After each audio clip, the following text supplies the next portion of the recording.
follow along here. I'm Martha Daniels for the Chester Historical Society, and I'm here to welcome all of our co-sponsors and all the folks that have come. And the co-sponsors are the Chester Historical Society, the Chester Land Trust that created the Constance Baker Motley Preserve, and the Community Foundation of Middlesex County, Sari Rosenbaum's Women and Girls Program. And I wanted to welcome the visitors today. I know we have folks from New Haven, yes? Yep. Yes, all right. And we have folks from Middletown. Yes.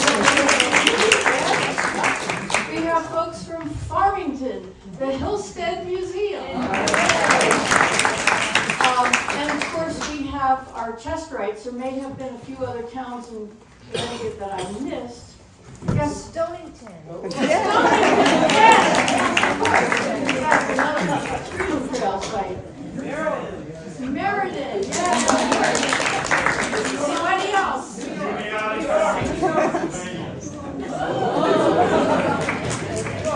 What? New York.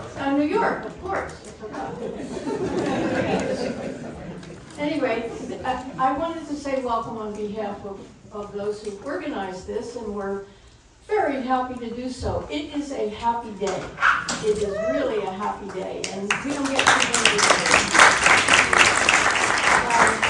And it's a celebration to recognize the remarkable achievements of Constance Baker Motley, who had a house here in Chester for over 40 years, from 1965 to 2005 when she passed away. This is a happy day because it's as the NPR reporter John Henry Smith said, this is a stamp of approval. Right? And I think the stamp represents the triumph of struggle for social change that's being finally recognized, at least on behalf of Constance Baker Motley and what she contributed. The stamp represents happiness in a very dangerous and stressful time. I feel stressed out all the time about what's happening in the news.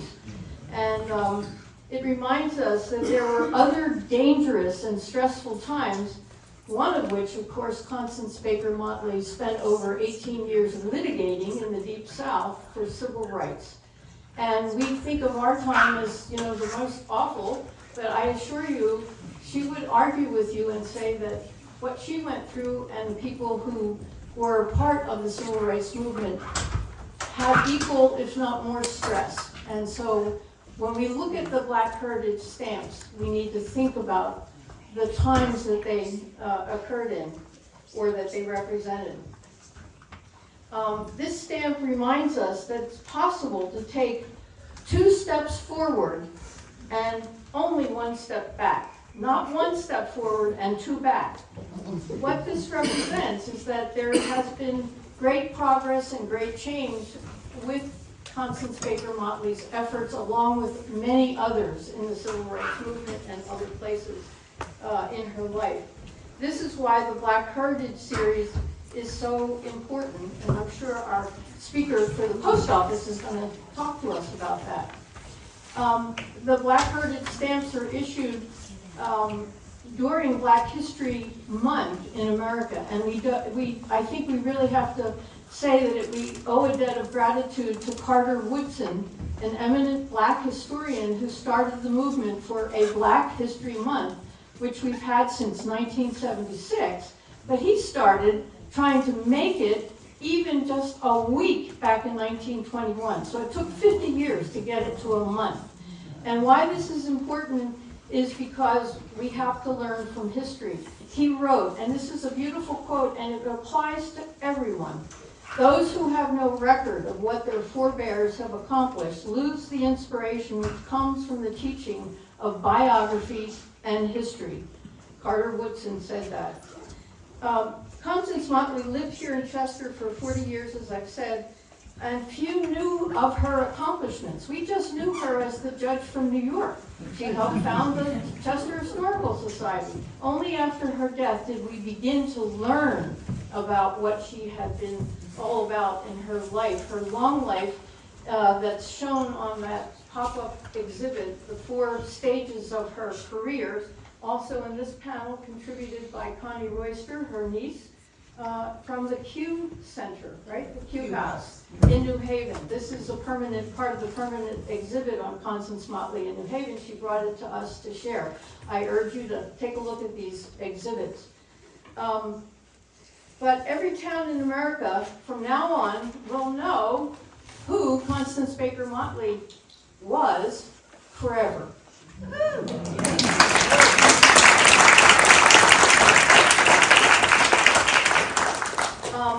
Today's program starts off with a documentary made by the post office about Constance Baker Motley. And it tells us about what we used to call the best kept secret in Chester, in Connecticut, and in the nation. And so with no further ado, we're going to watch this. It's very short, but it's a good summary for those of you who may not know a whole lot about Constance Motley.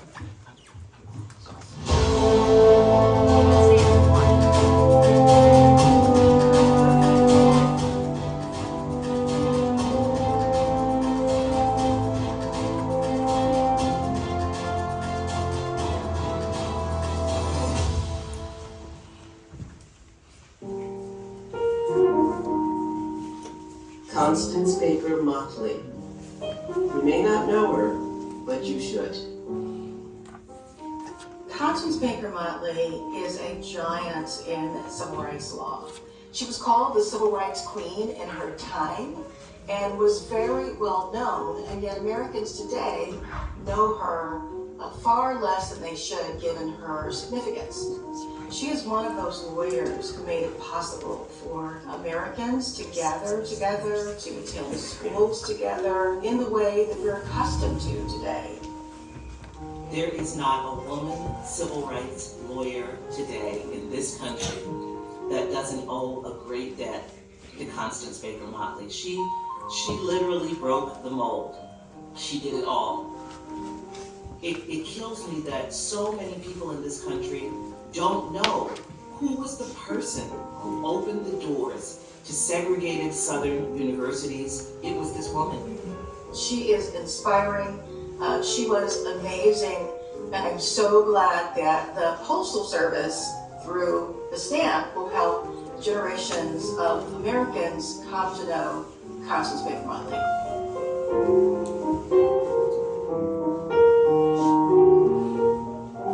Well, my mother was one of 9 children.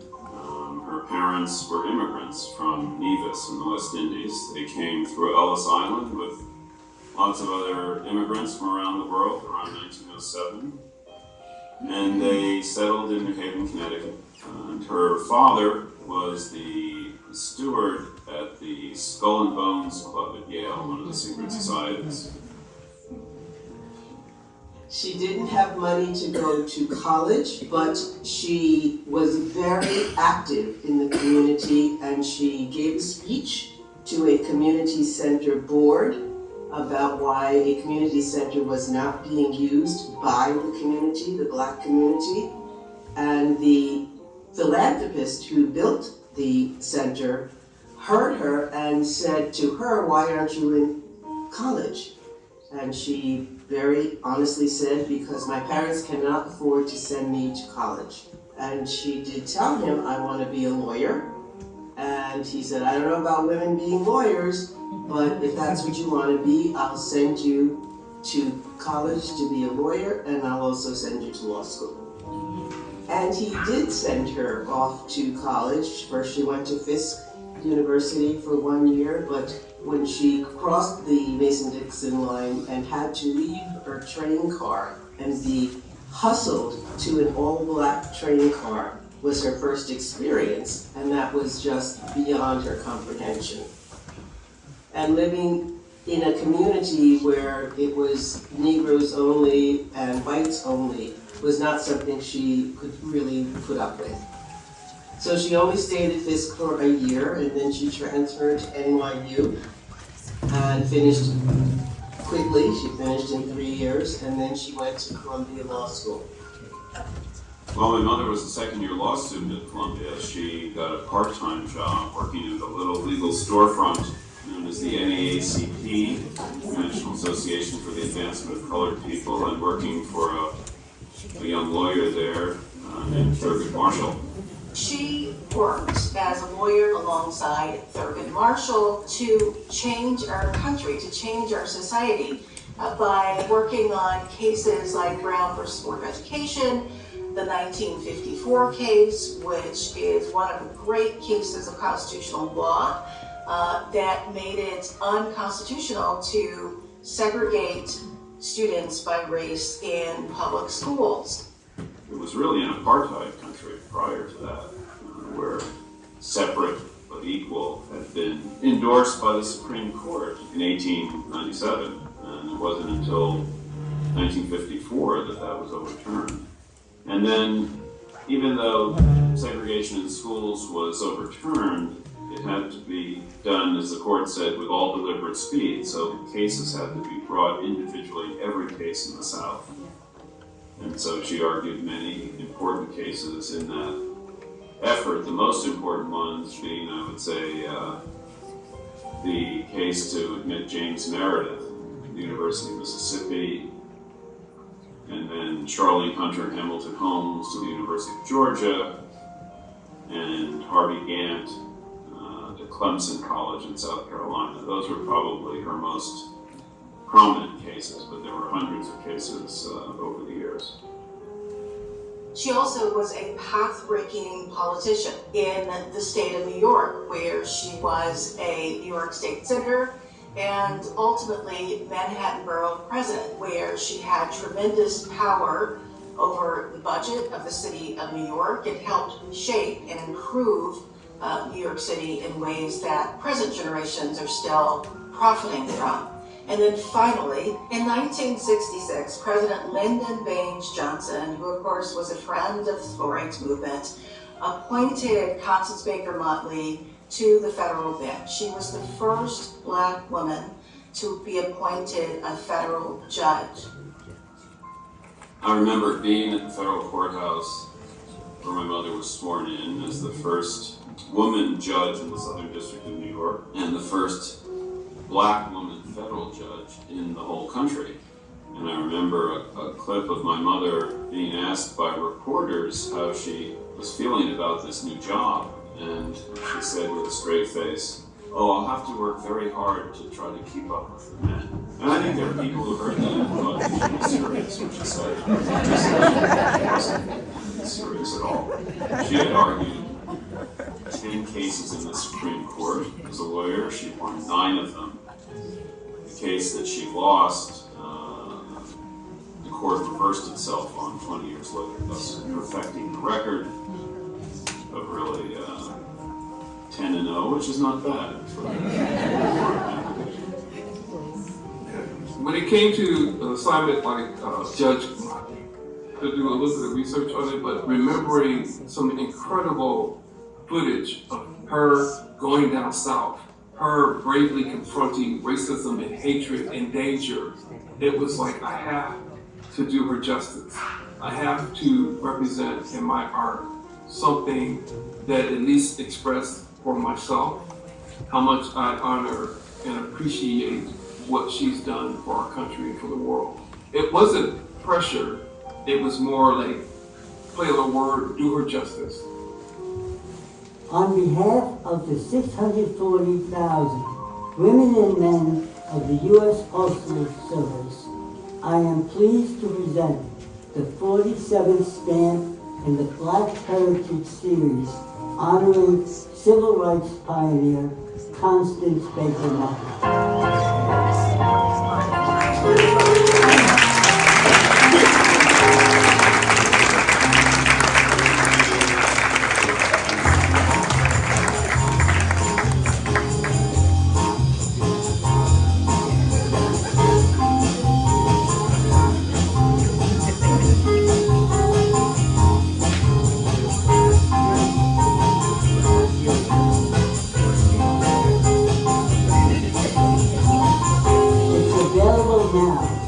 Your local post office and USPS gmail.com.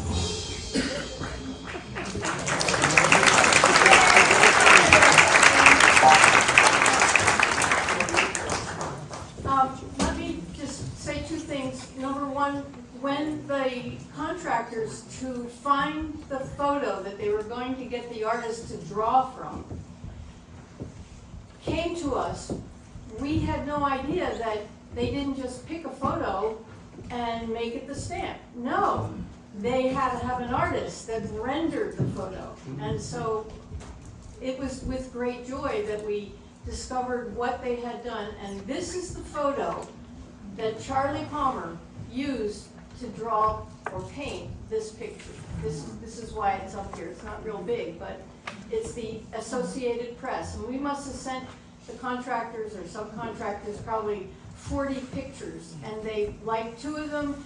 The owners wouldn't give permission, so it ended up with this. And Connie was very involved. The family was very involved giving them pictures also.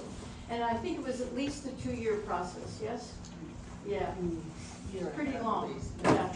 Anyway, we're thrilled with that. The other thing is the woman who first appeared on that video is a woman by the name of Tamiko Brown Nagin. She wrote the definitive biography of Constance Baker Motley, and it just came out 2 years ago. You can get copies over there.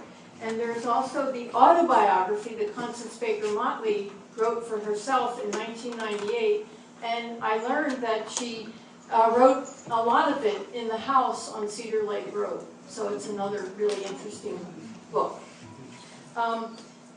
Our next speaker is, well, our first speaker is Constance Royster, who you also saw on the video. She's the niece and namesake of Constance Baker Motley and the Baker family's curator of her aunt's legacy. Connie began her career as a lawyer, serving as a law clerk on the U.S. Court of Appeals for the Sixth Circuit. She worked as an associate at Paul Weiss, Rifkin, Wharton, and Garrison, and as an assistant U.S. attorney in the Southern District of New York. She was a founding partner at Cooper, Leibowitz, Royster, and Wright, a minority and woman-owned New York law firm. Shifting her professional focus to civic and community engagement, she served as the first director of Major Gibbs for WSHU National Public Radio in Connecticut, then Associate Director of Development at the Yale School of the Environment, and finally she served a decade as Director of Development at the Yale Divinity School.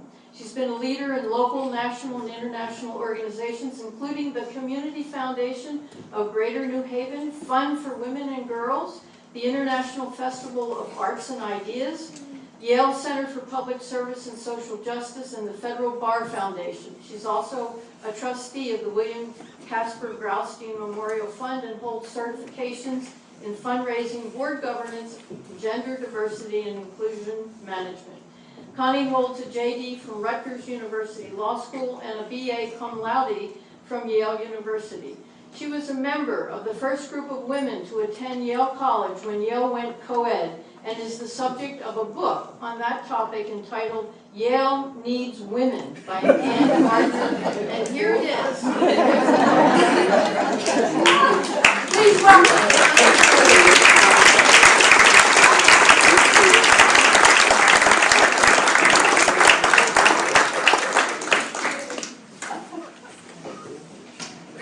Is my publicist. Well, you worked all those years to be able to read such a long, wonderful resume. Thank you, Marta. Good afternoon, everyone. Good afternoon. I am so glad that the snow stopped. We have such a wonderful gathering today.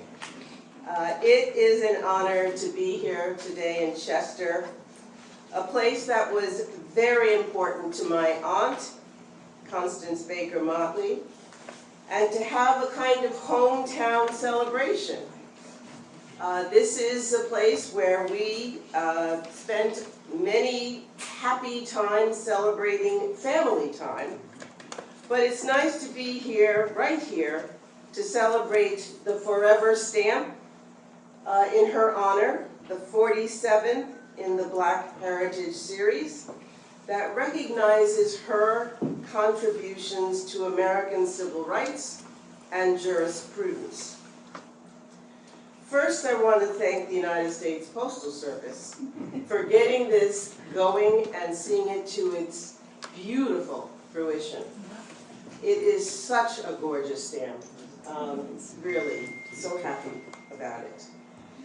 And the stamp artist, Charlie Palmer, who Marta mentioned and who you saw in the USPS video. I want to thank the organizers of this event, the Chester Historical Society, the Land Trust, and the Community Foundation for Middlesex County. Thanking the town of Chester for supporting this event and all those who are here. I know there are some politicians, etc. Marta will get to that, not me. Thank you to Judge Motley's family. I know my sister is here. You can wave at him. My sister Marcia Royster is here. I know there may be other family members and law clerks and friends of the family. So thank you all for being here and coming out to this particular celebration. There have been many, and some have been to every single one of them. So thank you. As you may have noticed in the video, which was beautifully done, I thought. It's a really beautiful video. When they first did it, they told us it was going to be 3 minutes.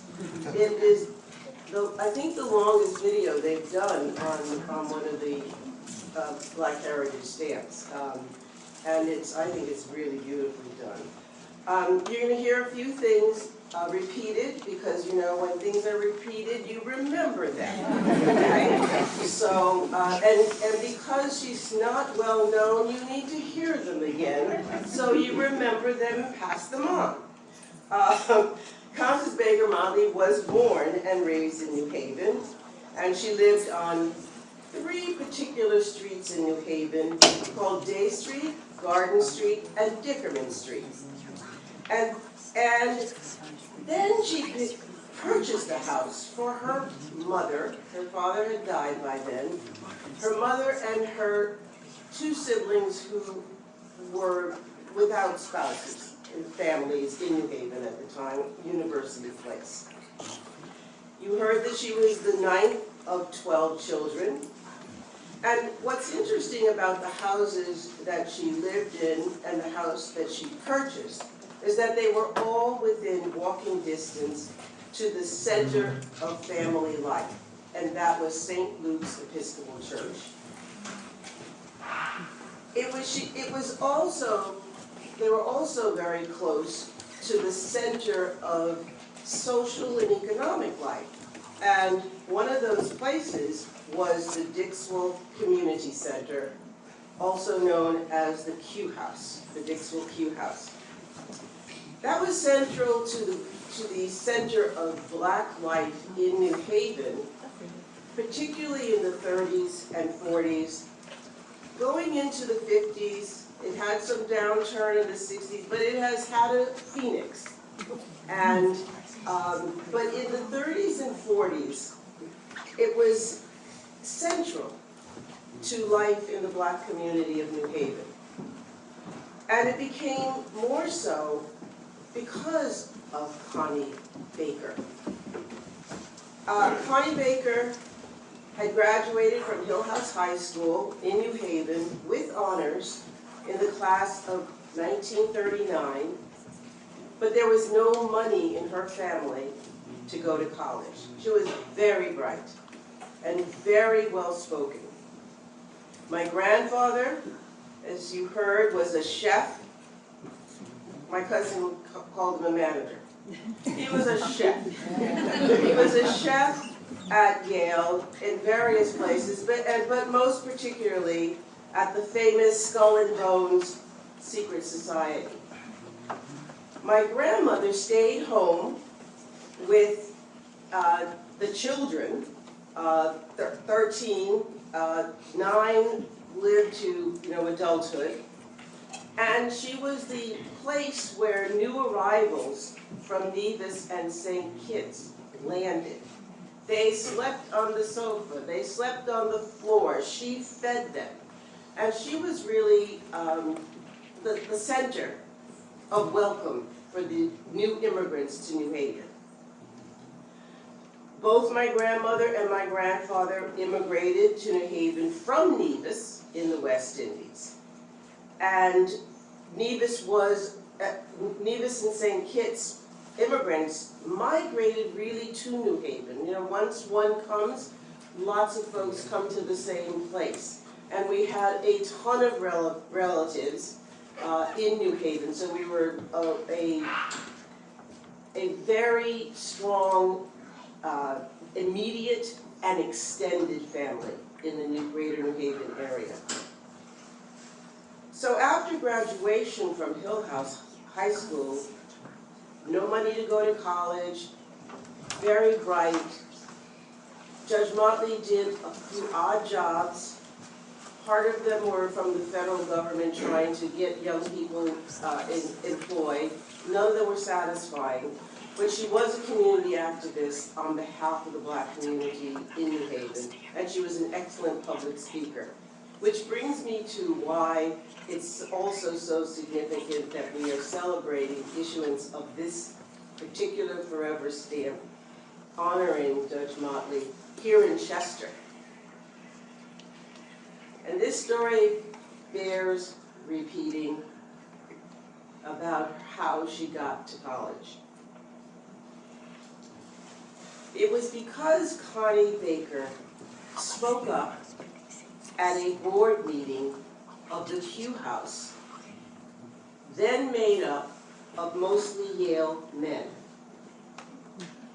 The meeting had been called to find out why the Black community for which the building had been built, why the people weren't using the Q House the way its main founder and builder, Mr. Clarence Blakesley, had intended it to be used.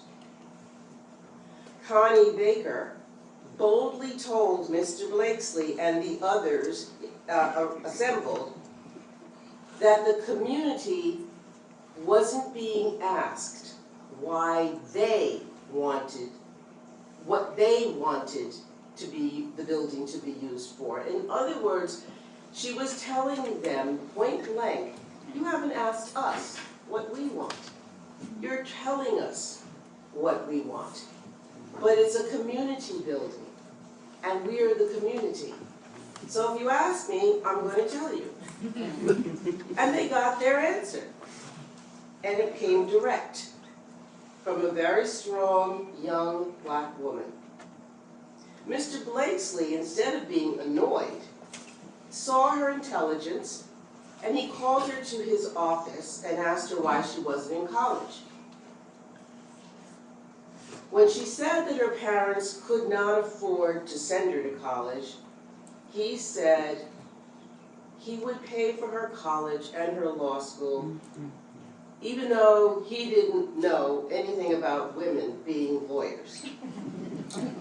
So he went on to pay not only her tuition, but as she wrote in her autobiography, he also provided funds for her clothes and her personal items, which she ended up buying in New Haven. She didn't wait till she got to Fisk University in Nashville, Tennessee. Something must have told her, take care of yourself at home, because you don't know what's going to happen when you get to Tennessee. And indeed, in addition to the story you heard on in the video, Tennessee itself, Nashville itself, was very segregated. And it was very difficult to go outside the walls of the college to buy personal items. So it was very wise of her to have done that, and very thoughtful of Mr. Blakesley to provide the means for everything she needed. Mr. Blakesley, of course, as mentioned, did indeed pay for all of her college and all of her law school, and he served as a mentor and even attended her graduation. So if it hadn't been for Mr. Blakesley's philanthropic generosity, there wouldn't be For example, in New Haven, a YMCA or a YWCA or a Dixwell Community Center where Constance Baker Motley was quote unquote discovered, or a Camp Hazen in Chester. The list goes on, nor would many students like Judge Motley have had a college opportunity, because Judge Motley was not the only student Mr. Blakesley supported, but she may have been the first Black woman. The point is, there is a direct connection to Chester for our being here today. Who knew that when Judge Motley purchased her home on Cedar Lake Road in Chester, she would literally pass the camp that Mr. Blakesley had built and supported every time she drove by to her house? It goes without saying how much Chester meant to my Aunt Connie and Uncle Joel. 40+ years worth of memories are here. Those included family gatherings, large and small, and many happy times. The family was welcomed and embraced here, and strong friendships were made that carry on to this very day. The house and land opposite are on the Connecticut Freedom Trail, and the Constance Baker Motley Preserve with the Little Rock 9 walking trail are testaments to the legacy of the Motleys in Chester and in Connecticut. This has meant so much to our family. We are grateful for the stewardship of the Chester Historical Society, the Chester Land Trust, and the amazing Coleman family who now own the house. And I know they are here, and I just need to thank them.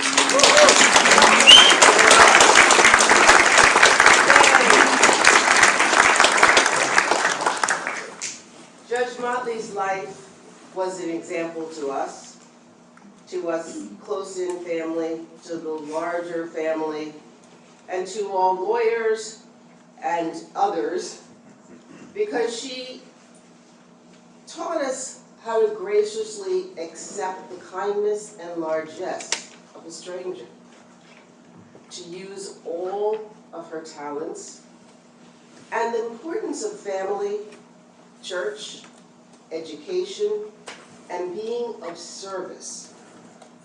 These were the foundations that have allowed her to have strong shoulders upon which not only Vice President Kamala Harris and Justice Ketanji Brown Jackson have stood and publicly acknowledged, but they're the shoulders that we now carry. It's on us now to carry it forward, and we do so graciously. This stamp gives little girls and boys of all races, genders, backgrounds, and abilities the opportunity to learn about a great leader and to make their own aspirational plans for their futures. Tamika Brown-Nagin writes in her biography, Civil Rights Queen, Motley's world-changing accomplishments should place her in the pantheon of great American leaders. But far too few Americans today know Motley's name and deeds. Her likeness is not even featured on a postage stamp. This was only a year and a half ago that this book came out. Charlie Palmer's beautiful United States postage stamp will help correct the record of my aunt's history. Thank you.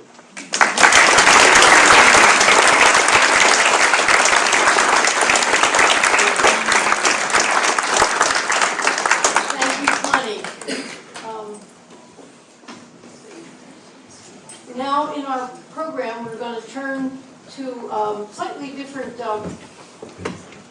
this, and we're very honored to have the Lieutenant Governor of the state of Connecticut, Susan Weissowitz, with us today, along with the highest-ranking federal attorney in the Department of Justice. Her name is Vanessa Avery.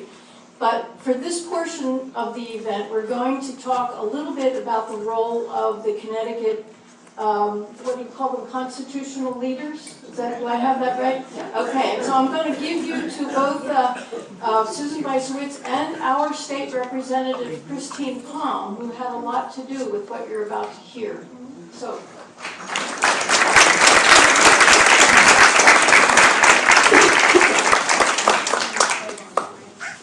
Well, good afternoon, everyone, and what an honor to be here to celebrate this gorgeous postage stamp that depicts a heroine of Connecticut, and to talk about the civil rights legacy of Constance Baker Motley, to talk about her political legacy and her legal legacy. And I must tell you, as someone who is a lawyer and also a politician, when I hear and read about her story and her trailblazing history, it makes me feel like a slouch, right? Because she achieved so much in her life in a very short period of time. And I am so glad that the Postal Service decided to honor her with a stamp, because she played a pivotal role in the civil rights movement. Yet, if you ask people who was involved in the civil rights movement, people will say Martin Luther King. They'll say John Lewis. Maybe they'll say Rosa Parks, but usually the first 10 people are not females, right? And so that is why I am so delighted that we begin to redress this grave omission from our history books. And I'm so proud, as someone who was born in New Haven myself and a lifelong resident of Connecticut, to be here to celebrate her connection to New Haven, to Chester, to our state, but also to our country's history. And I have to give an incredible amount of credit to Clarence Blakesley, to see that she had talent.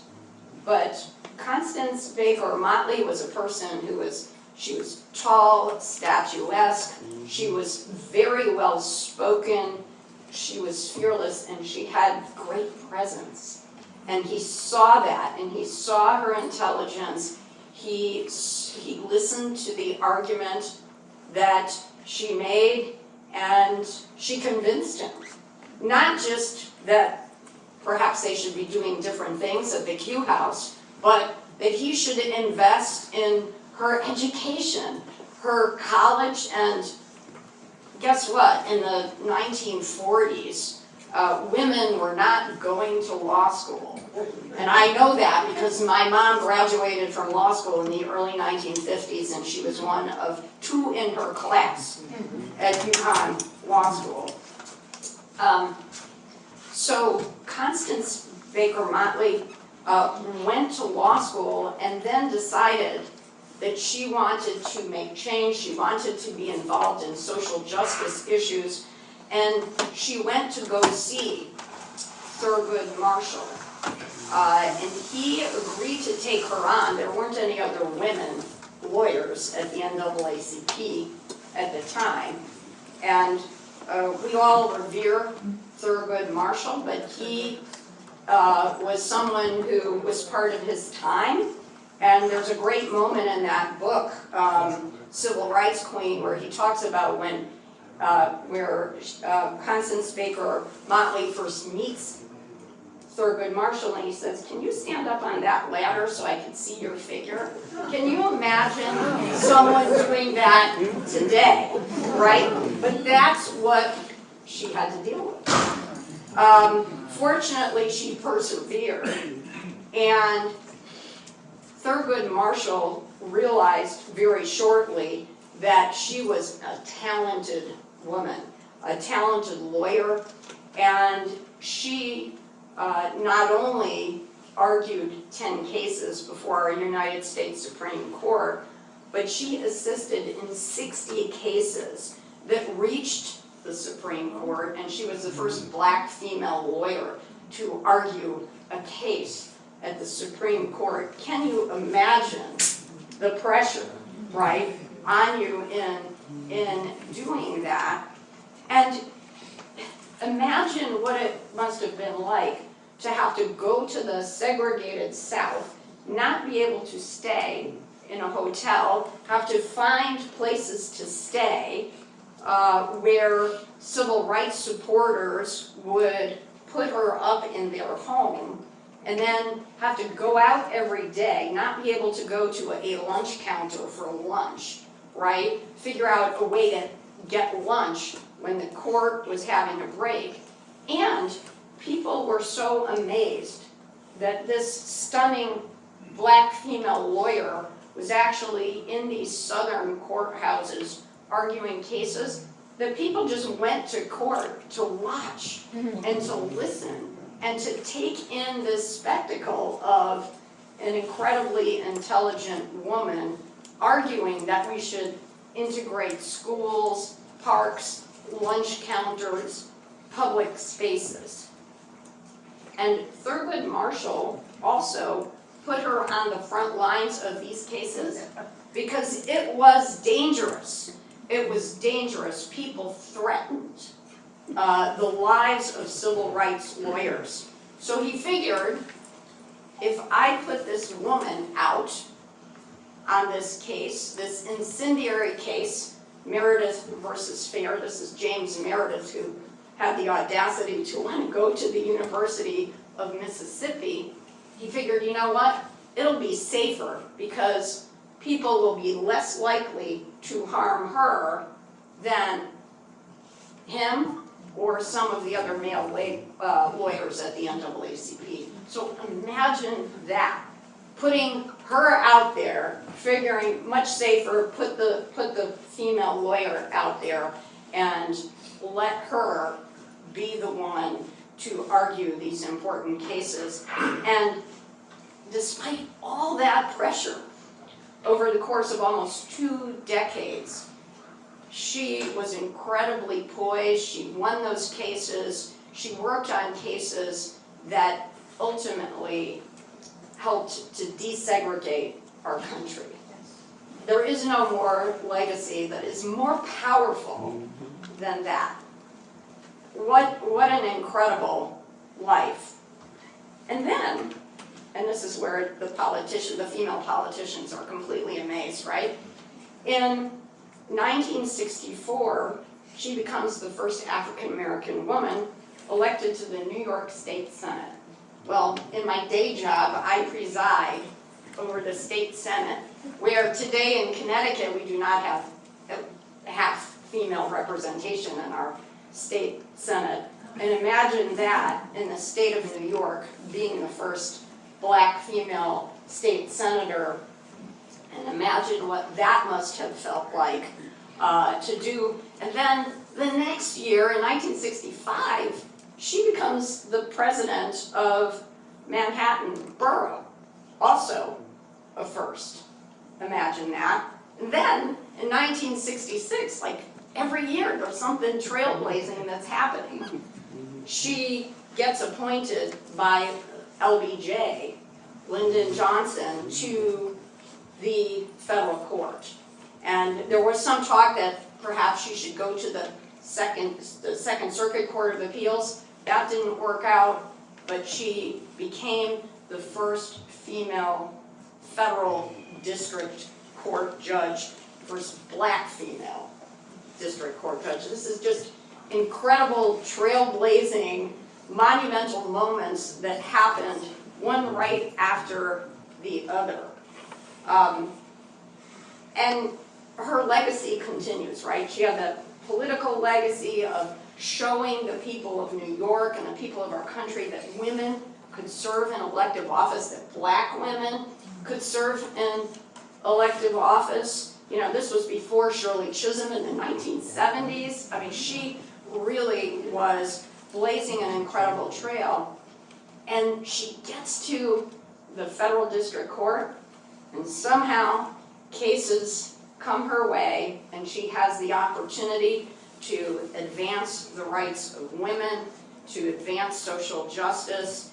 You know, there was a famous case, the Lutke case, where a female reporter wanted to go to a Major League Baseball locker room to interview the baseball players, and she was denied access, and it took Judge Motley to say that women should be allowed in the locker rooms. We could be here all afternoon talking about her legacy as a federal district court judge. But beyond the cases that she decided, there was the 80 clerks that she had at her side who she mentored.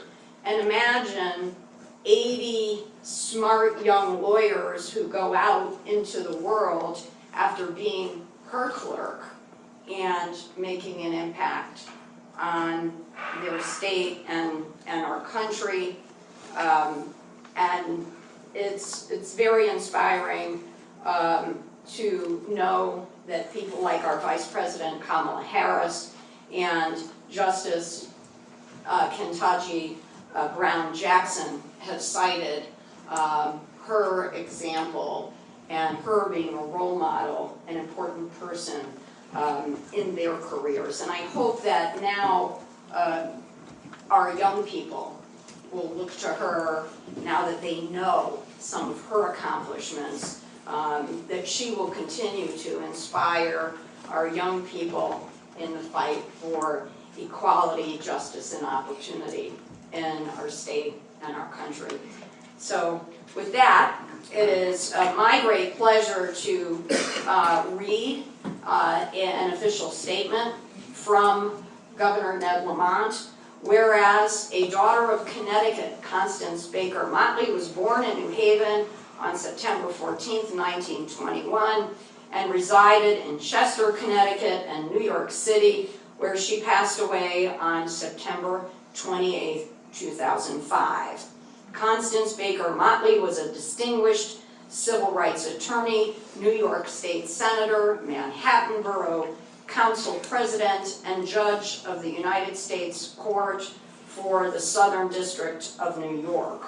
Her historic first achievements for an African American woman, and whereas she was a lead lawyer for the NAACP Legal Defense Fund, a role in which she enforced the United States Supreme Court's 1954 landmark decision, Brown versus Board of Education, successfully litigating over 200 school desegregation cases across 11 southern states, including 10 of the United States Supreme Court, becoming the nation's first African American woman to argue a case before the Supreme Court. She provided timely legal aid to the civil rights movement, going to court for the Montgomery bus boycott, the lunch counters, sit-ins, the Freedom Riders, and for Dr. Martin Luther King's desegregation campaigns. Whereas Constance Baker Motley was the first African American woman appointed to the U.S. Federal District Court by President Lyndon B. Johnson in 1966. During her 39-year tenure, Judge Motley handed down landmark rulings that increased the humane treatment of prisoners, protected the rights of workers, fairness in business trade practices, and equality of women in job opportunity and pay equity. And whereas Constance Baker Motley was inducted into the National Women's Hall of Fame in 1993 and the Connecticut Women's Hall of Fame in 1998, she has received 31 honorary degrees, was awarded the Presidential Citizen Medal in 2001, and on February 1st, 2024, the Constance Baker Motley First Class stamp becomes available in every post office in the nation forever now. Therefore, I, Ned Lamont, Governor of the State of Connecticut, in celebration and honor of her remarkable life of service, hereby proclaim the day of Thursday, February 1st, to be Constance Baker Motley Day in the state of Connecticut.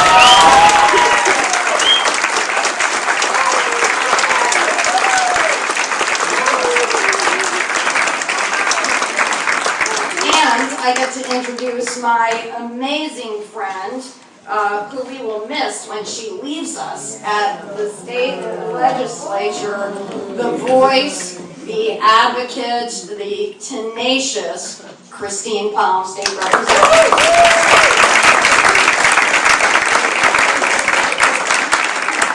Thank you, Lieutenant Governor. It is such an incredible honor to do this. I love this town with all my heart, and there are many reasons to be proud that I represent it in the General Assembly, but the fact that we so deeply and profoundly honor the legacy of this remarkable woman is, for me, preeminent among them. So the good news is that the General Assembly isn't quite as verbose as the governor's office. So it is my honor to read this official citation from the General Assembly, which I invited my colleagues from New Haven, which of course I do not represent, to join me in honoring the legacy. And it was presented a couple of weeks ago. So on behalf of Representative Tony Walker, Rep. Al Paolillo, Rep. Juan Candelaria, Senator Gary Winfield, Representative Robin Porter, Rep. Pat Dillon, Roland Lamar, and the President Pro Tem of the Senate, Martin Looney, it is my pleasure to read this to you now. Be it hereby known to all that the Connecticut General Assembly hereby offers its sincerest congratulations to the family of Constance Baker Motley in recognition of her lifetime of achievement. And it goes on to list all the things that we've learned about today, so in the interest of time I will skip all that and jump right to the entire membership extends its deep best wishes on this memorable occasion and expresses the hope for continued success. And it's signed by President Pro Tem Martin Looney, the Speaker of the House, Matt Ritter, and the Secretary of the State, Stephanie Thomas. And in closing, I would just say that while this is a day of celebration, we would be remiss not to recognize that were she here with us today, I believe that this woman would remind us that the fight continues, because everything she stood for, desegregation, equal protection under law, the very Constitution of this country is, in fact, under attack here in Connecticut and across the country. So let us all, each in her honor, in our own way, whatever spheres of influence we have, remain vigilant and do everything we can to push back.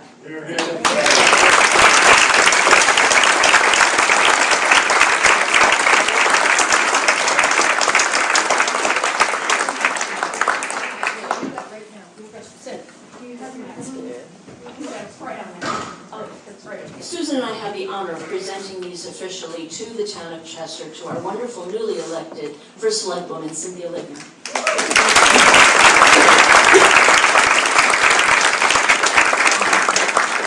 They will hang forever in Town Hall, correct?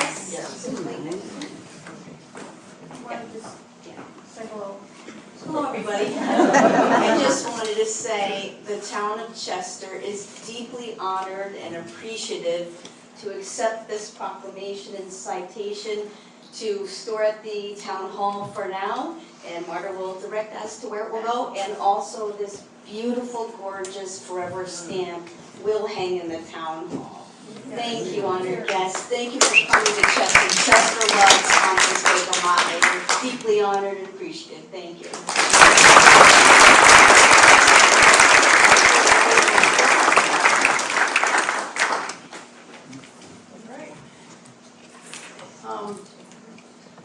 next speaker is our favorite postal service officer, Amy Gibbs, who is officially the service's strategic communications specialist for Long Island, Queens, and Connecticut. Since 2019, she guided these districts in all internal and external messaging and worked with major media outlets including New York Times, Vanity Fair, Harper's Bazaar, New York Magazine, Fox News, Sesame Street, and National Health. Before her present communications role, she learned every aspect of the Postal Service's daily operations, starting as a letter carrier in Brooklyn and acting supervisor of customer service in the Red Hook area, and on to photographer and writer in the marketing department of the post office. By 2018, she was a specialist in postal inspection service working on an anti-mail theft public relations campaign. In her initial project as strategic communications specialist, Amy launched the United States Postal Service's Black History Month art program for high school students with a drawing competition to win lunch with Grammy Award-winning jazz musician Gregory Porter. A huge success, this program brought attention to the August Wilson Black Heritage stamp released January 2021. In 2023 alone, Amy was featured on Good Morning America, CBS, NBC, News 12 Long Island, and Channel 3 WFSB in Connecticut. She has a long history in the arts, having graduated with a Bachelor of Fine Arts in 1999 from Pratt Institute and a Master of Science Management and Public Relations from the University of Maryland in 2021. Ladies and gentlemen, I give you the very talented Amy Gibbs.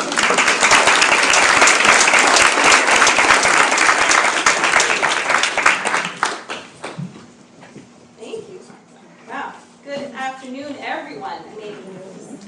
Happy to be here on behalf of the United States Postal Service as we present the 47th Black Heritage Forever Stamp, honoring Constance Baker Motley.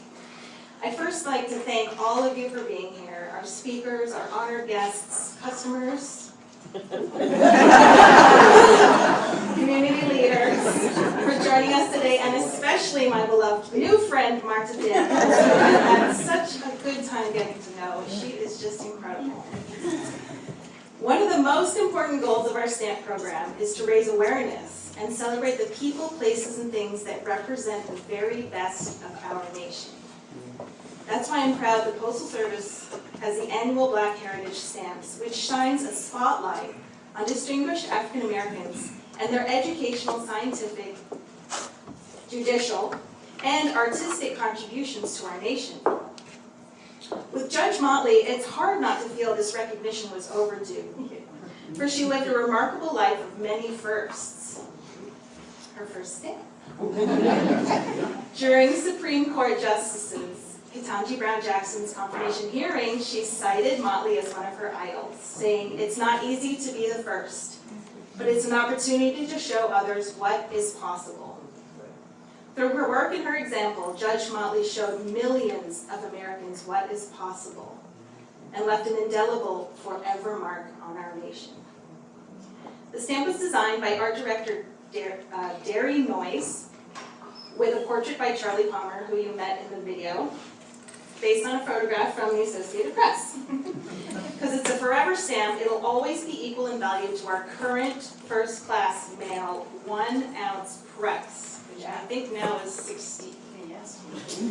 But it will stay that way forever, which means it'll always be perfect for your cards and letters. And remember that letter writing is still a powerful catalyst for change.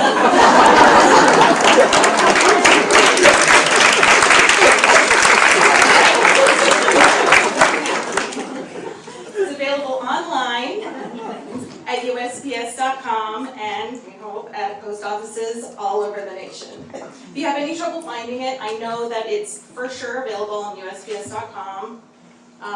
So that is going to be the place to go if you can't find it locally. Looks like this. Marta has an example of how gorgeous it is. You can buy it in the sheet or the single. Make it easy. Judge Motley is now a part of an illustrious group of Black men and women on stamps that include, not limited to, we have this on, Frederick Douglass, Harriet Tubman, Martin Luther King Jr., Rosa Parks, Maya Angelou, Jackie Robinson, Thurgood Marshall, Ella Fitzgerald, Gwen Ifill, Toni Morrison. I could stand here all afternoon.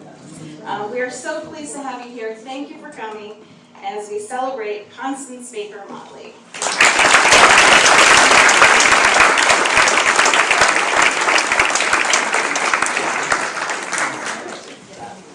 And we have our final speaker, not the least, but our final one, in Vanessa Avery, who is the United States attorney, federal attorney for the Department of Justice. And I will just give you a little bit about her background.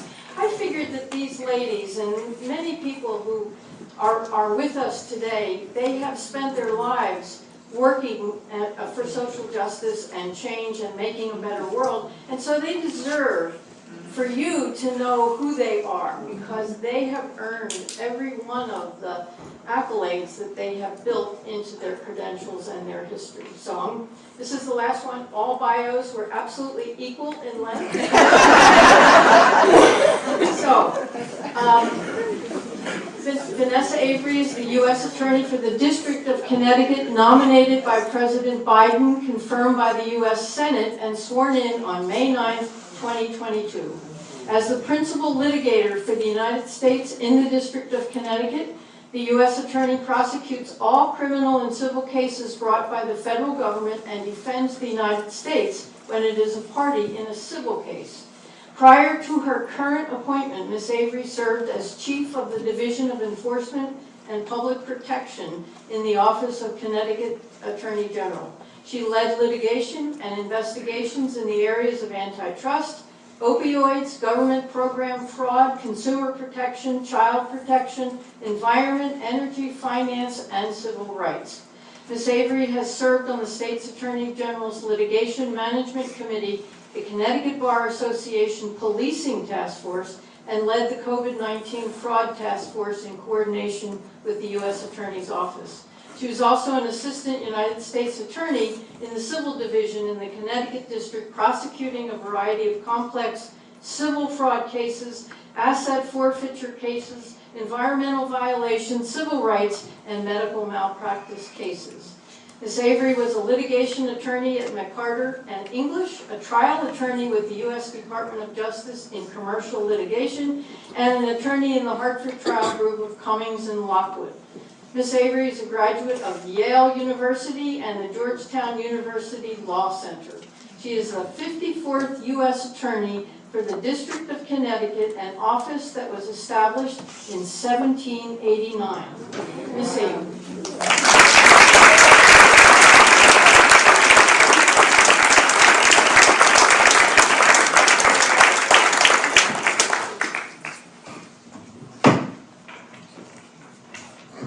I always have to start with this. A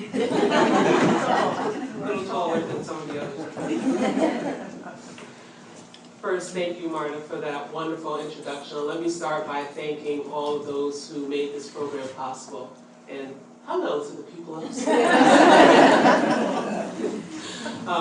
The Chester Historical Society, the Chester Land Trust, and the Community Foundation for Middlesex County, and maybe a few others. Post office. And the United States Postal Service, of course, I'm related to that.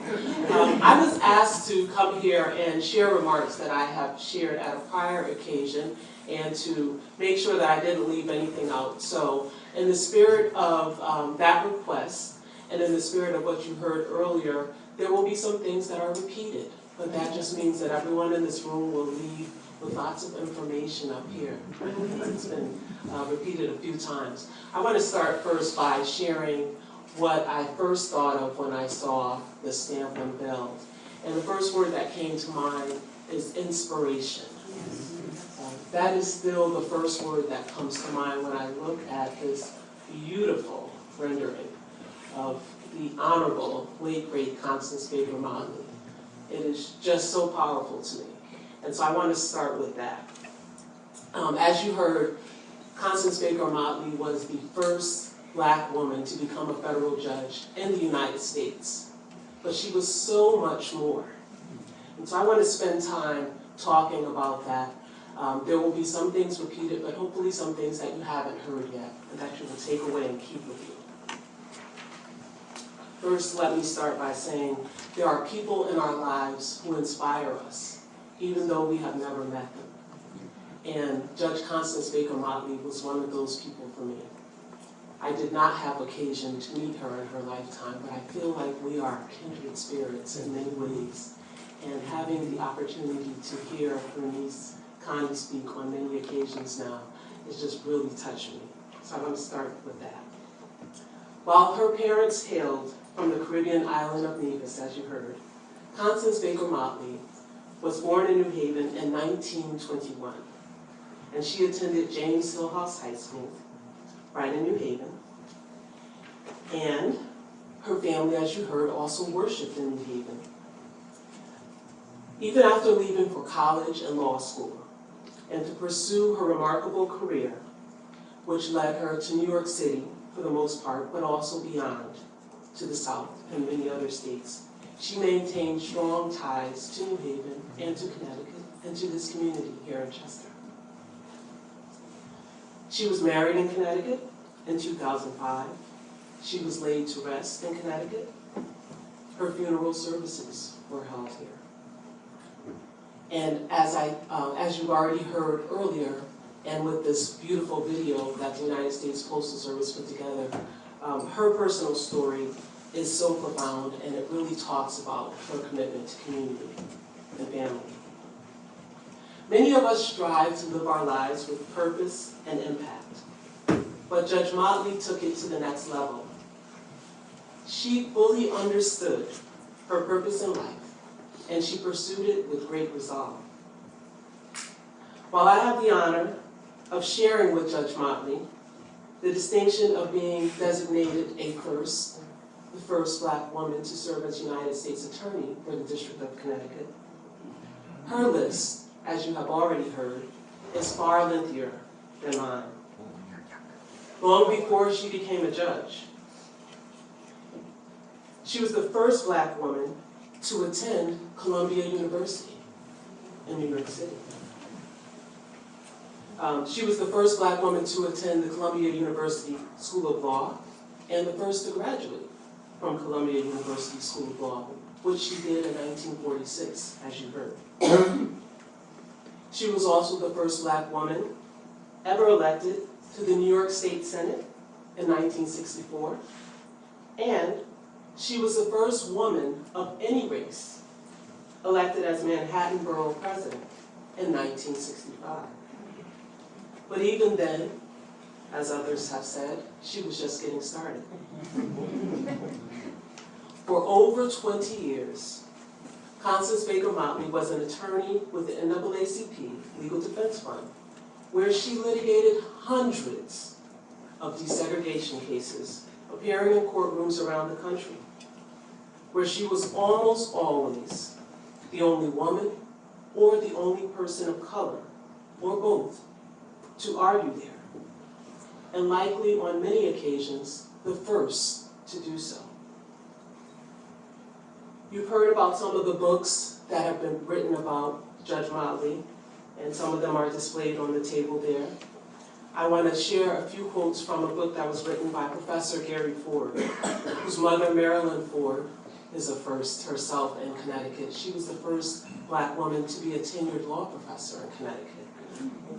Neither of them could be present today, but I want to quote from some of the information in Gary's book, Gary Ford, who's also a professor, because I think it helps to encapsulate some of what we're discussing today.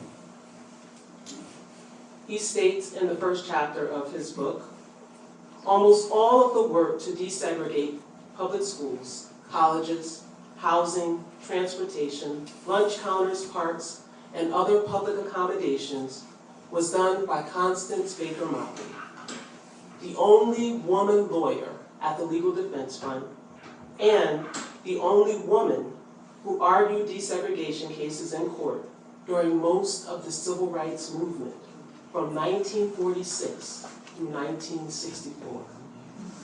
Imagine that.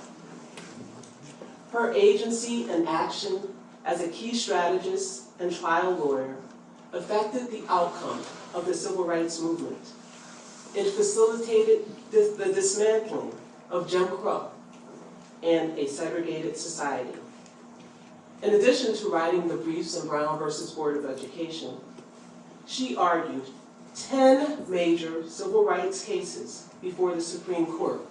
And I have to pause there. And if there are any attorneys in the room, I see a few of you, just raise your hands like this. Okay. Now, keep your hand up if you've argued a case like that.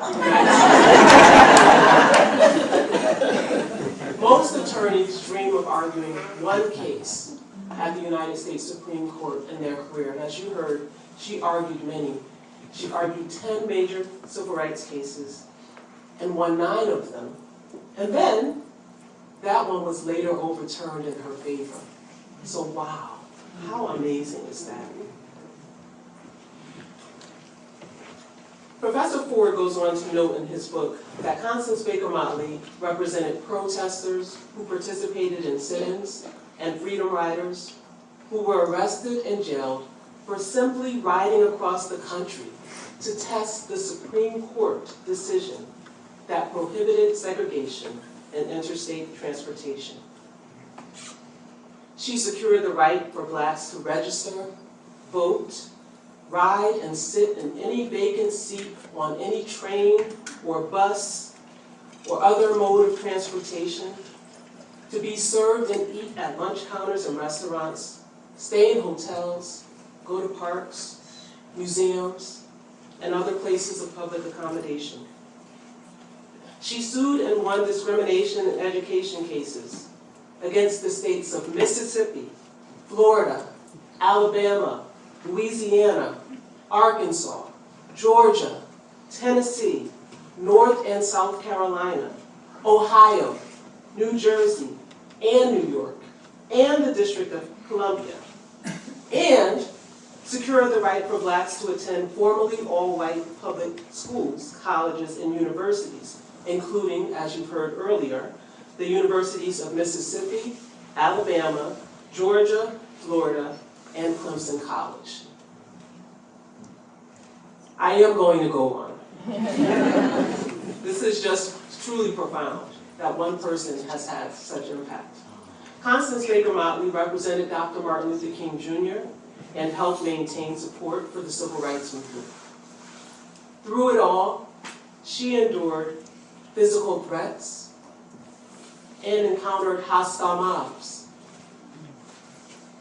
She encountered hostile governors and hostile school board officials, as well as segregationist judges and lawyers in her work.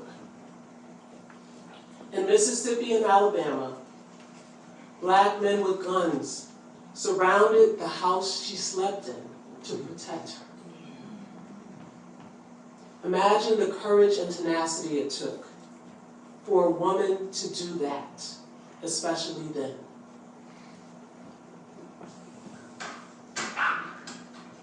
Professor Ford closes a segment in his book by stating that the story of the civil rights movement changes as a result of the work of Judge Motley. Her contributions complicate the view of history, from the male model of leadership by charismatic men to a more complete model that is inclusive of women. What a phenomenal legacy she leaves for all of us. Constance Baker Motley ultimately went on to be appointed as a United States District Judge, as you've heard. Her appointment was in the Southern District of New York, and she ultimately served as Chief Judge of that district. As you also heard earlier, in 2022, our newest United States Supreme Court Justice, Ketanji Brown Jackson, a jurist who is also accomplished in her own right, poignantly named Judge Motley among the people she most admired. not to be outdone, even with the most professional, amazing professional achievements, Judge Motley also was a beloved wife, mother, aunt, and friend, devoted to her family, immediate and extended, and to the broader community, including this one in Chester, Connecticut. Allow me to close with one of my favorite inspirational quotes, which happens to be one of hers. Something which we think is impossible now is not impossible in another decade. Take a second and ponder that. She doesn't say another century or even 50 years, just a decade, 10 years to achieve the impossible. Now imagine the power in living your life with those words as your mantra. As I imagine it, Judge Motley saw the world as it was then, during the days of Jim Crow, with legalized racial segregation and rampant acts of violence, including horrific lynchings throughout the South. She decided to do whatever was within her power to make a change, regardless of whether others believed her goals were impossible to reach. She was determined to root out racism and racial discrimination in society, and she had no intentions of waiting around for someone else to do it, or waiting around for another century for it to happen. Nor was she ever discouraged by being the only woman, or the only person of color in the room, or the courthouse, for that matter. As United States Attorney for Connecticut, I often think of Judge Motley's example, especially when I am called upon to do things that may challenge the status quo, or to advocate for things that others may think are impossible to attain in this lifetime. I imagine her courage in the face of hostility, her confidence despite the blatant biases against her, her resiliency, perseverance, and personal sacrifice. I am reminded that one person's impact can be profound. Even a Black woman from very humble beginnings in the city of New Haven. And to everyone who believes in equal justice under law, know that the United States Attorney's Office in this state is committed to doing the important work that this wonderful woman began and highlighted throughout her life, upholding the rule of law, protecting all of our communities, and safeguarding civil rights. Together we can achieve the impossible. Thank you.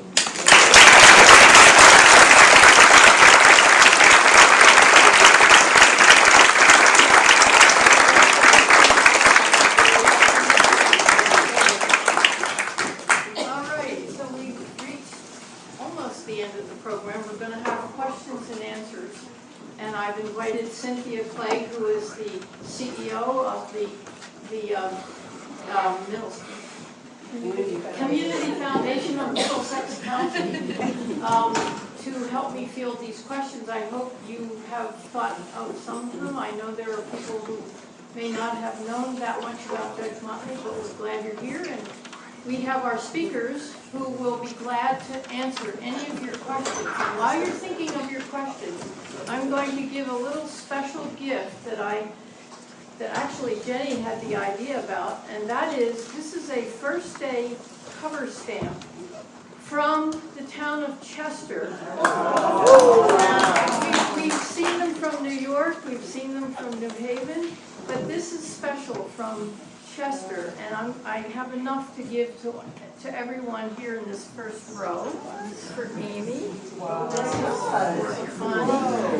Thinking of your questions. Anybody have a question? Anything?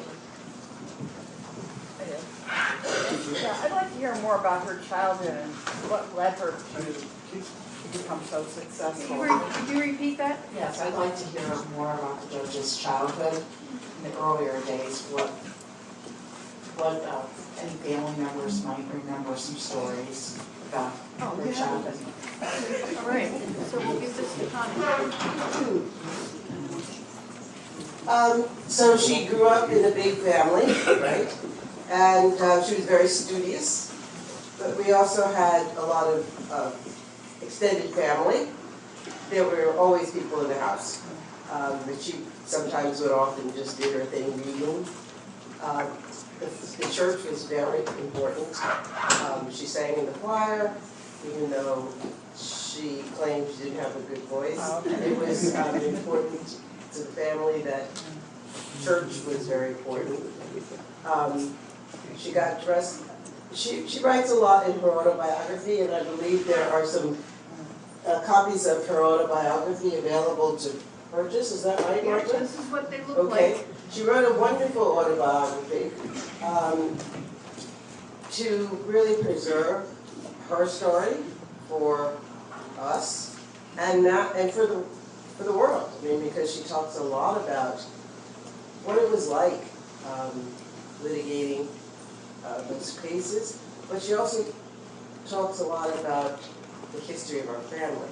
And she dug deep into the history going back into Nevis. She found lots of records of our ancestors, etc.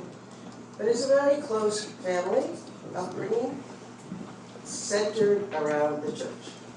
My grandfather would dress them up and walk them to church, particularly my aunt Constance and my mother, who were very close. They were like Irish twins, 18 months apart or something like that. So they were in the same grade, and maybe that's why I'm named for her. I don't know. But yeah, I mean, the church was everything. What can I say? Yes. Here's a question right here, Jenny. Okay. I was just going to say, can you add to the personal note, because some of you may have noticed in the photographs and things, and many of us have curls on, and there seems to be something behind all of that that you may be able to share with us about a person like that. There were big cases that this was important to her? I think that the bottom line is that she was always beautifully dressed. Yes, she was. She did not go anywhere without, except when she was on the farm, right? So here, this is Chester. This is at her house in Chester across the street. This is my father, actually, right here. But even there, she's like, you know, she looks very presentable, doesn't she? And she always looked beautiful. March has come across many pictures of her in pearls, but she also had just lovely jewelry, you know, and she made herself put together. There's a story that she tells that the day before a major argument, the question was, what did you do? She says, I went to Lord & Taylor. What did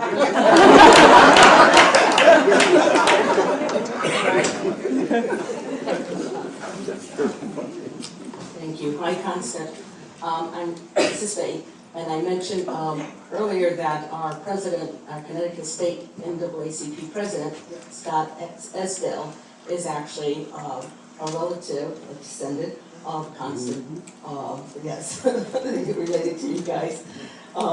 He said that in Nevis, the Esdales and the Bakers were the biggest families. So I'm going to ask you, is that true?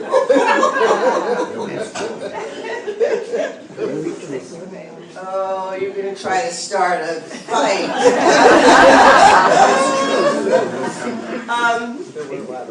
There certainly are a lot of Esdales and Bakers. The thing is that everybody's related. It's a teeny island, and we like to say we're all related. But yeah, I mean those are very popular names: Esdale, Tyson, Huggins, Baker. Some more names. What? Claxton. Claxton, right? Ward. Wards, oh yes, Brown, right, so we're all, so we're all related. Don't believe everything Scott X says. That's all I got to say, okay? Hello, to my understanding, so she grew up in New Haven. I just want to know, how did she end up in Chester? And why Chester? Yes, okay. So she was in New York, right, in her professional life, and like a lot of New Yorkers, they want weekend homes, right? They want to get out of the city for, the weekends. And she gravitated to Connecticut because Connecticut's home, right? Connecticut was always home base. Her mother was still here, her siblings were all here. And so she and Uncle Joel began looking for a weekend home. And this went on for a while, and they would spend the weekends at my parents' house and go out looking for property, a place to live. How she ended up and found this place in Chester, I'm not sure. I don't know if she wrote, I can't remember. I can't remember if she wrote about it. She had a friend, mother of Joel's school friend, Gloria Axelrod, who was going to come to Chester to look at the home that Motley bought. And she came with her for the trip. And of course, she knew about Clarence Blakesley and the YMCA, which you have to pass in order to get to the house. And her friend, Gloria, did not want the house. And I think in her autobiography, she talks about she bought it on the spot, that she liked it, she loved old houses. And that's what she said in her book. You have to read the book. I don't know. I don't know that story, but if that's true, that's what she said. That's the word from the bench. I have two questions. One. Okay, go ahead. I have two questions. One is, I want to know the rest of the story about Q House. So she told Clarence Blakesley what was needed, but I'm wondering if anybody knows what she told him was needed and how that played out. And my second question is totally different, whether, as fellow New Yorkers, whether she had any particular connection with Shirley Chisholm. Oh, yes. Because I'm a Brooklyn girl, so I'm all about Shirley Chisholm. Another Brooklyn girl, lady. My post office is named after Shirley Chisholm. Ah, there you go. Okay. Peaceville. Is there a stamp for Shirley? Yes. Oh, yeah. So of course she knew Shirley. She actually went, everybody knew Shirley. So yes. I don't know what the upshot was, but I'm pretty sure he took her advice. Blakesley.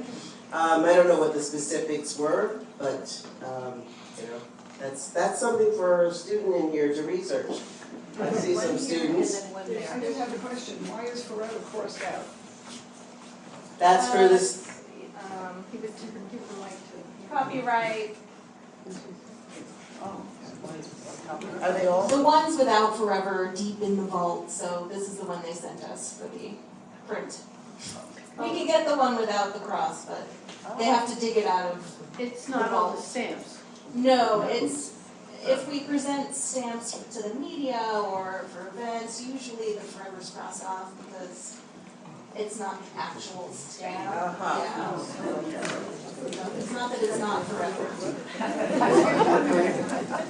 Was there another question? Yes. Okay. Yes, go ahead. Hi, my name is Sonia, and I'm from the South. Okay. And my question is for the judge, the judicial system. Oh. Yeah, Oh, sorry. when Yes, you're what's going through the litigation stage, it can seem like you're alone. So I want to know, what does the community look like for litigants that are in, what does the care team looks like? As a litigant? Yeah, as a litigant.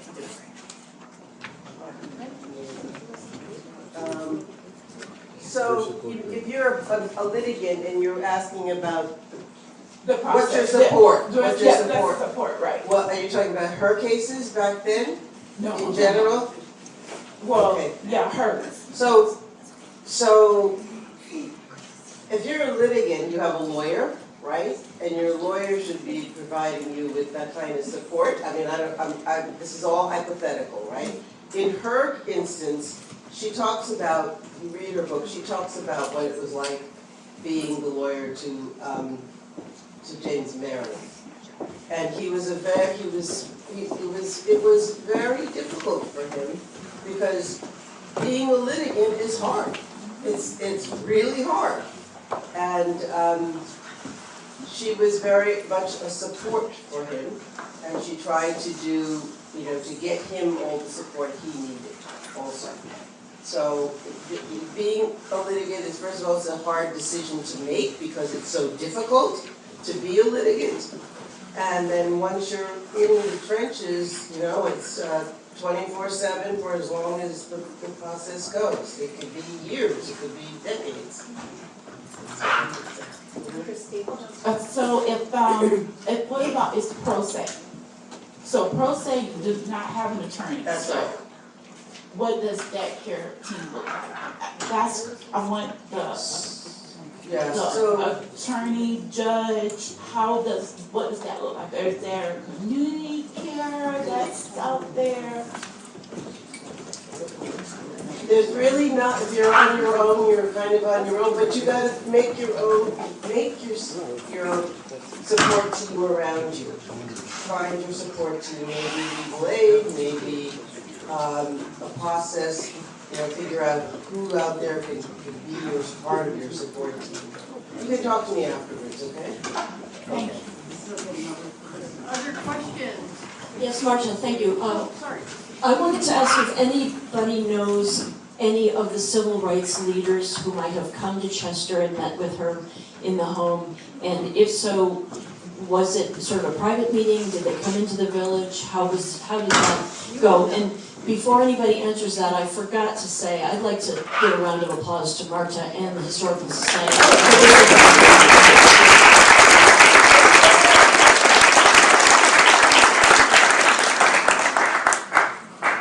Do you know the answer? I don't. Well, she was a judge almost by the time she, by the time she was here. So there wasn't like meetings of litigation and strategy or anything like that. So these folks were all her friends. And she would have parties, and have guests, but everybody who came here had to work on the farm. That was like a given. If you came, it didn't matter who you were, you had to, you see this? You had to do some work in the garden. And everybody loved it. If they came from New York City, they were coming to the country. But sure, there were plenty of people who came to visit, judges, and some of the judges were former civil rights lawyers, right? Bob Carter, and I don't know if Thurgood ever came. I have to think that a lot of former civil rights, some of her law clerks, I do know that Skip Henry Louis Gates visited her several times because his daughters were at Wesleyan, and he always wanted to go and visit Constance Baker Motley, and he did. And I know this because he told me in, what was the restaurant, the 5-star restaurant in town? I was a waitress there, and I waited on him. He told me, so I know it's true. Yeah, Skip Gates is a good family friend, and so I don't think you met Skip. Skip is just a friend, he comes in and he wants to. But yes, lots of folks came. Anyone, other questions? There's one in the back. One in the back. I just wondered if anybody has Wait for the I just wondered if anybody had an update. I sit here going, why did this take so long? It's a marvelous, marvelous tribute to this extraordinary woman. But my husband and I worked on a documentary some of you may have seen called Justice is a Black Woman, the life and times of Constance Baker Motley. And when we were developing that, there was a lot of buzz around finding her a path forward for a congressional gold medal. And do we know where that stands?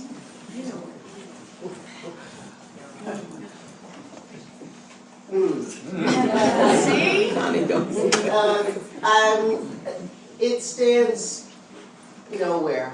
I mean, I think the bottom line is that it will go nowhere until the Democrats take the Congress back. Amen. It takes an inordinate number of votes to get a congressional gold medal through Congress. And there have been several bills that have put it on the docket, but it doesn't go anywhere. I think there've been one or two Republican senators that have signed on, but that's not gonna get it. I worked on that campaign. It's been an annual effort because if the Democrats are out of power, the Republicans But even when they don't. were in power. Yes, I agree with you, I agree, but I think it takes popular push from the congressional districts. And by the way, the film that you're referring to, a lot of it was based on Gary Ford's book that Attorney Avery also quoted from, and that's over here on the table as well. Actually, the documentary predates the book. I'm sorry, I can't hear you? The documentary predates the book. It was his Oh, mother. okay, It was his okay. mother. All right, his It's mother. okay. Write So- letters. Hmm? We should write letters.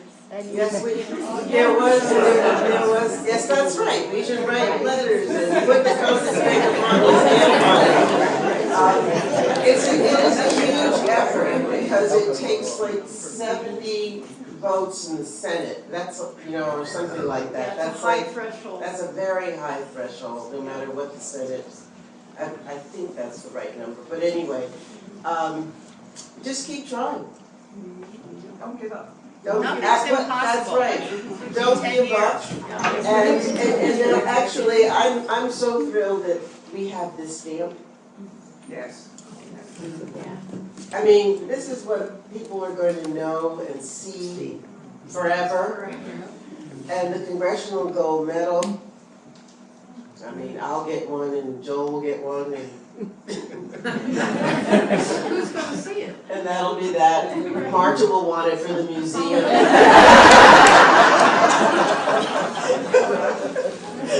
She'll get it. But yeah, it's been an effort. Thank you for asking.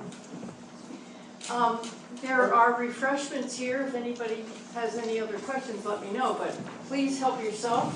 A lot of folks went. Thank you very much. Oh, you're welcome.